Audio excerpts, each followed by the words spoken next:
Ndị be anyị kenenu m unu. Asị m ka ụbọchị nke taa mara na anyị mma. Asị m ka nke onye chiri ya zelu.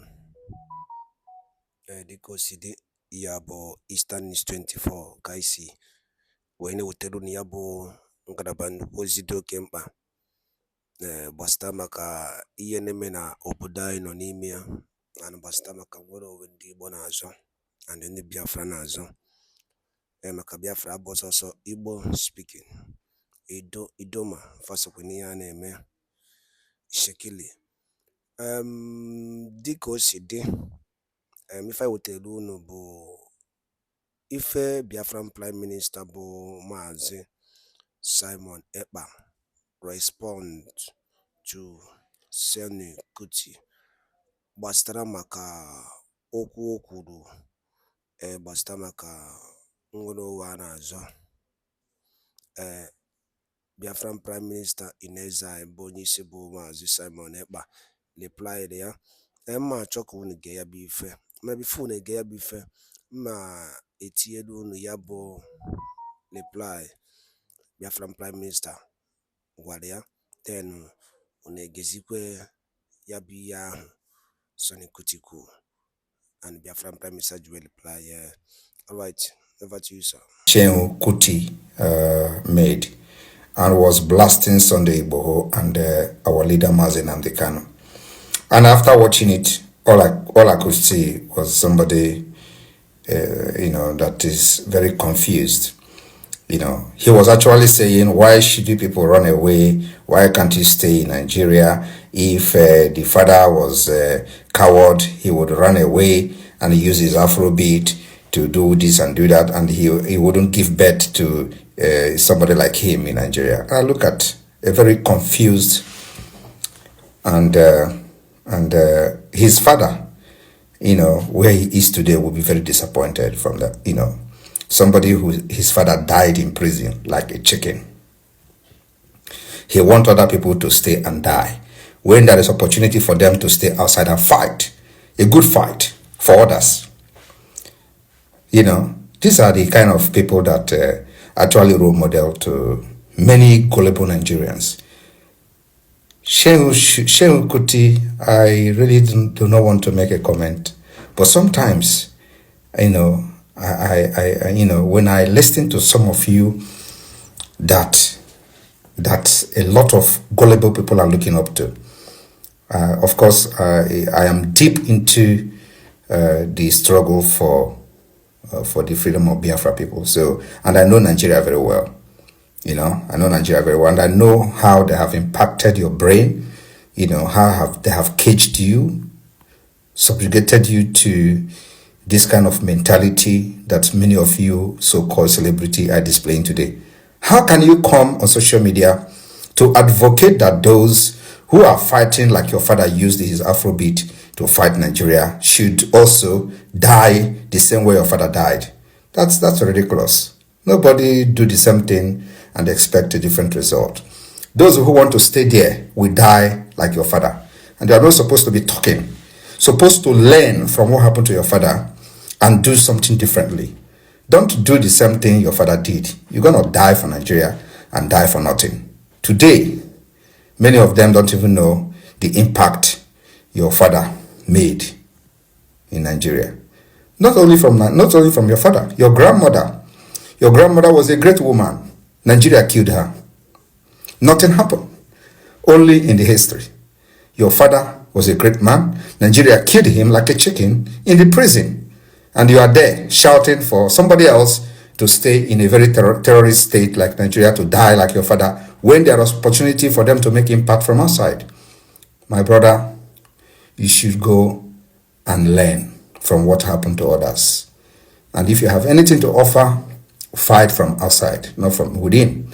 Nigeria is a terrorist state, and no reasonable person should sit in Nigeria and fight the way your father did. The best way to fight Nigeria is the way we are fighting it today. There are people who are in Nigeria to fight, and there are people who will be the face of the struggle. They don't necessarily have to be in Nigeria.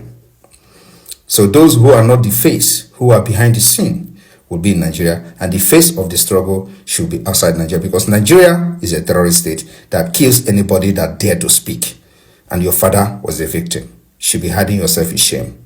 Thank you.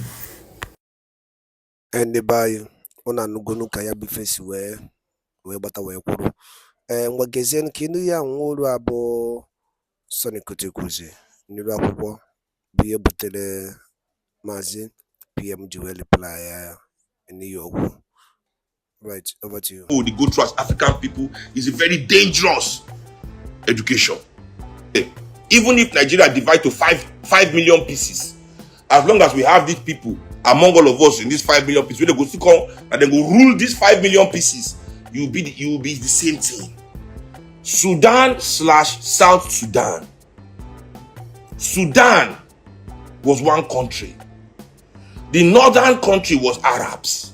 The lower country was Africans. The Arabs oppressing the Africans with the help of those Africans among them that the Arab liked. Then those Africans are saying, this oppression is too much. We must divide this country. It's not fair. Then they divide the country. South Sudan and Sudan. Look at the two countries today. Now only the Arabs are together. In South Sudan, only the black. The imperialistic needs of their leaders still destroying those two countries. The imperialistic needs. Division can never be progress. The truth of it is that Nigerian elites should gather and look at the Sultan of Sokoto, look him dead in the eye and say to him, let our people go. Let our people go. But they can't look at him in the eye. These northern leaders in Nigeria, they are still teaching in those their madrigals, in those ilekeu, they are teaching our young people an extremist version of Islam called Wahhabism. They are teaching our young people an extremist version of Islam called Wahhabism. So that's why you hear Muslim people telling you that Islam is a religion of peace. That what the people are doing is not Islam, but the people that are doing it are Muslim. That's what I keep telling them. Yes, you say it's not Islam, but the people doing it are Muslim, and your Islamic community is not doing anything. So stop acting, don't think it's not Islam. We hear, but the perpetrators are Muslims. So you must handle that. They are teaching young people that they teach them Wahhabism. Saudi Arabia, where starts the Wahhabism? This is how wicked African people are to their own people. Saudi Arabia now that spread this Wahhabism, they are doing everything in their power to stop it in their own country.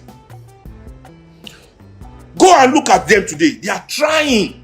But in Nigeria, they are spreading it far and wide. They are making it stronger. What we must feed the youth of northern Nigeria as the youth of southern Nigeria is Pan-Africanism. That because when we are frustrated, we have no ideology, no African ideology to vent our frustration. Make I tell you the truth. That's the reason why most people come to my life.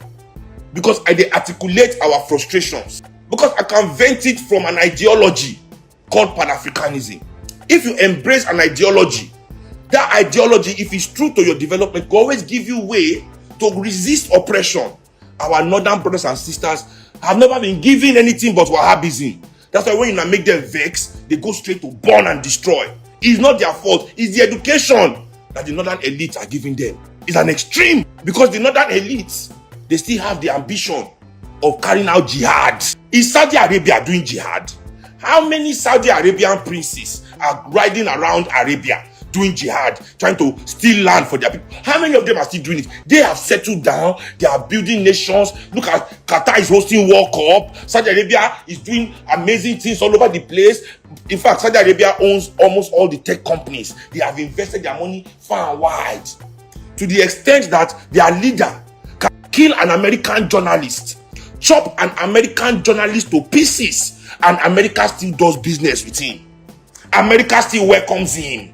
America still allows him to do anything he likes in America. That is the power that they have gotten by modernizing their ideology. You people are still here dreaming of jihad. Take out then our African elites. The northern leaders of Nigeria are still here thinking they want to do jihad to southern Nigeria. Check out Denny. If I tell myself I no get sense, they will say Seun is rude, Seun na Igbo smoker, Seun because you people are stuck You want Arabs to see that you are more Arab than them by killing your brother in the name of jihad, so that they can respect you, that you're Islam, you're own Muslim. So wait, when you prove to them that you have done jihad, no, let's even say that you northern elites are lucky enough to carry out your jihad and you wipe us out and you Islamize Nigeria, do you think that the Arabs will respect you as Muslims still?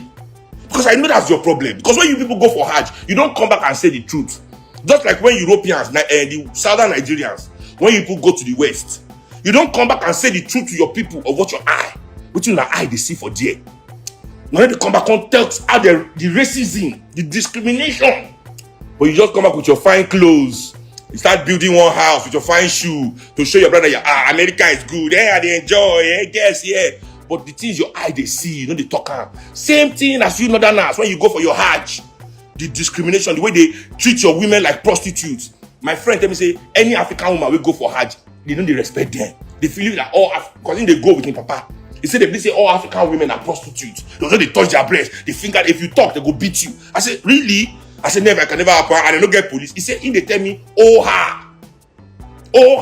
So you people go there and you get disrespected. So I know that's why you come here. I want to prove your Islam. Prove. That maybe they see that you are killing your brother in the name of Islam. They will respect you. They will never. Because what they hate about you has nothing to do with whether you are carrying out jihad or not. What they hate about you is that you are cowards. Because you lack imagination.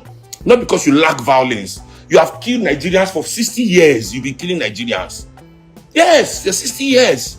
So why would they think that you lack violence or you lack... That's not the problem. They don't respect you because you lack imagination. So the Nigerian professional, the Nigerian elite, you are so alike. Because now they train us. So we are just a small version of you. Our behavior, that's why Nigeria can't change. tó kò ní jù báyìí lọ o. a máa ti wo tèmi ojú wa ò ní fọ́ àti gbọ́ tèmi tiwa ò ní di ó tún kù jíjọ́ mi ọjọ́ rẹ̀ tá ò tún jọ máa ń pàdé lórí ìkànnì Igboho TV àmọ́ títí wá dìgbà míì ńkọ́ ẹ máa bá ń like ètò kẹ́ máa bá ń share o bákan náà ẹ máa bá ń subscribe bàbá wo ló ń kí yín wípé ká sùn láyọ̀ ká jí láyọ̀ ire o.